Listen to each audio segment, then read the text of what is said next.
안녕하세요. 저는 40대 여자입니다. 요즘 따라 건강 관리에 부쩍 신경을 많이 쓰게 되네요. 40대라는 나이가 절대 많은 나이가 아닌데 한 살 한 살이 왜 이렇게 크게 느껴지는지 모르겠습니다. 생각해보면 저는 어릴 때부터 몸이 약했었는데 그런 저를 걱정하신 저희 부모님은 제가 초등학교를 들어갈 무렵부터 한약을 먹였다고 하더라고요. 어디서 귀한 음식이라도 생기면 곧장 저에게 주시면서 저를 애지중지 키우셨습니다. 계속 마른 체형에 키도 작았는데 부모님의 사랑과 노력이 어느 순간부터 보이기 시작했어요. 결국 나중에 다 컸을 때 보니 저는 키는 166cm에 몸무게는 60kg까지 나갔습니다. 말랐던 몸에 살이 좀 붙으니까 어찌나 보기가 좋던지 키가 좀 크다 보니까 50kg도 마르게 느껴졌는데 이 정도가 딱 좋다고 느껴지더라고요. 이렇게 살집이 좀 붙었음에도 불구하고 그래도 정말 건강미를 내뿜는 사람들에 비해서 근육량도 작은 편이고 또 몸에 좋다는 음식들을 한동안 안 먹으니까 다시 살이 쏙 빠지더라고요. 체중도 요일처럼 늘었다가 줄었다가 반복하다 보니 체력적으로도 너무 무리가 오는 것 같아서 평소에 운동도 많이 안 하게 되고요. 매일매일 운동하려니 습관이 잘 안 가져지더라고요. 임신하고 아이 낳을 때는 얼마나 힘들던지 둘째는 절대 안 가질 거라고 남편에게 확실하게 말을 해뒀네요. 아이가 크면서 놀이터나 키즈카페 등 따라다니는 것도 지쳐서 맨날 남편 앞에서 힘들다고 투정을 부리는데 그런 제 모습도 그렇게 좋지만은 않습니다. 매 순간이 너무 힘들고 건강 때문에 예민하다 보니까 이런 이유 때문에 남편이랑 사랑을 나누고 싶다는 생각이 더 안 드네요. 사람마다 그 욕구라는 게 분명히 다르잖아요. 저 같은 경우에는 아가씨일 때부터 욕구가 별로 크지 않은 편이었어요. 처음 경험했던 나이도 상당히 늦었고 재미를 잘 모르겠더라고요. 그래서 지금 남편이랑 연애할 때도 그 짜릿한 순간이 그다지 좋지 않았습니다.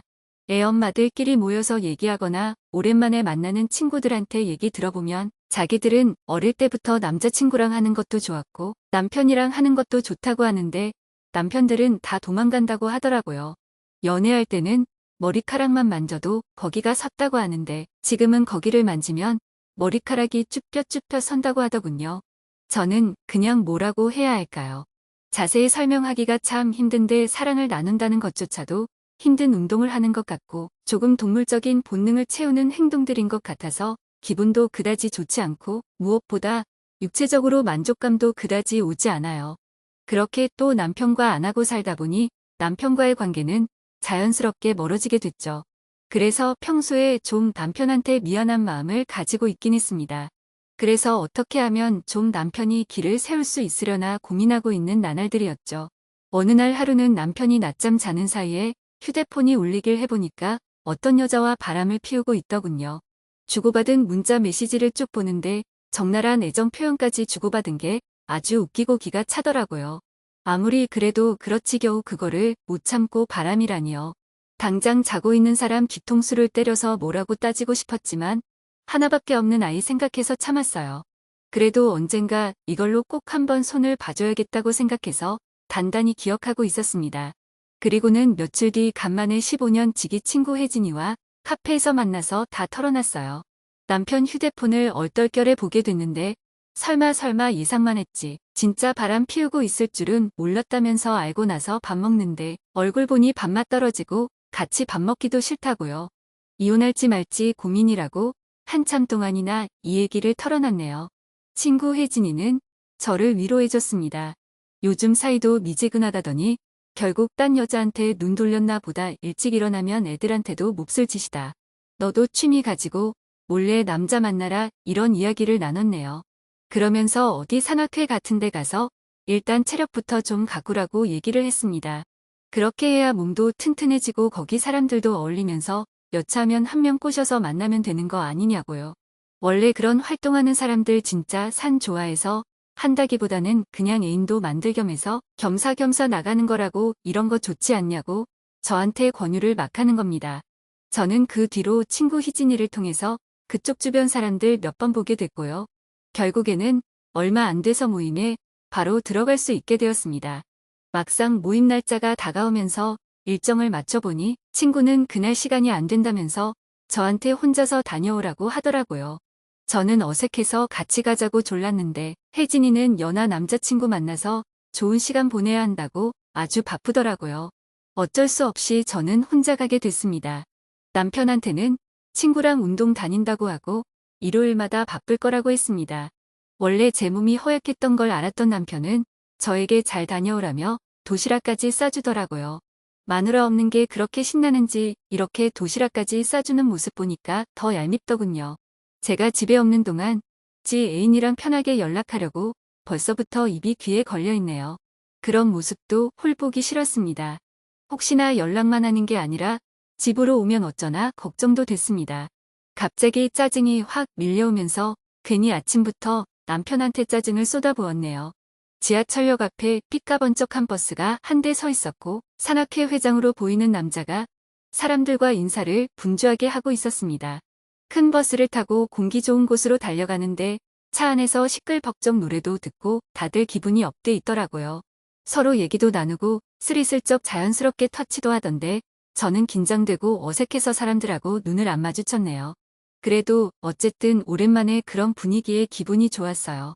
도착해서 경치 좋은 산을 보니까 울적한 마음도 힐링이 되고 계속 걷다 보니 다리에 힘도 생기고 좋아서 자주 다녀야겠다고 생각했어요. 체력이 길러질 것 같더라고요. 남편이고 모고를 떠나서 이렇게 가끔씩 자연과 가깝게 운동도 하고 그렇게 해야겠다는 걸 또 한 번 느꼈습니다. 몸에 좋다는 약이라는 약은 다 먹어봤는데 이 등산만한 게 없어요. 산악회에 무리끼리 성큼성큼 올라가는데 사람들은 정말 보폭도 크고 빨리 올라가더라고요. 저는 이렇게 올라가는 게 이번이 처음이라 그런지 너무 힘들었어요. 그래서 중간에 허리를 숙이고 서 있었는데 정말 다리가 후들후들거리더라고요. 이런 몸으로 살아가다가는 앞으로 10년도 더 못 살겠다는 생각이 드는 순간이었습니다. 그렇게 다리를 후들거리며 쉬고 있는데 뒤에 오던 남자가 말을 걸었어요.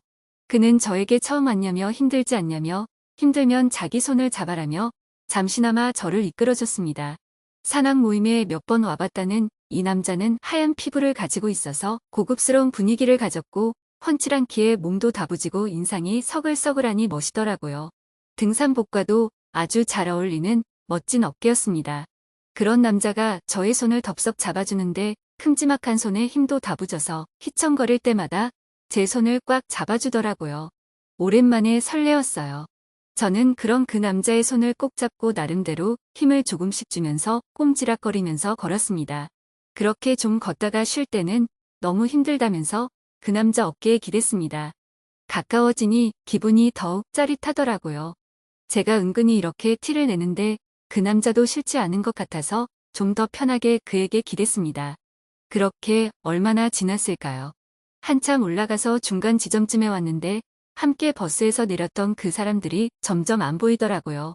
다들 어찌나 빠른지 이렇게 눈앞에서 순식간에 사라질 수 있는 걸까 싶었는데 그 남자가 그 이유를 말해주더군요. 여기 온 사람들 다들 자기들끼리 눈 맞아서 조용한 곳에 불장난하러 간 걸 거라고 하더군요.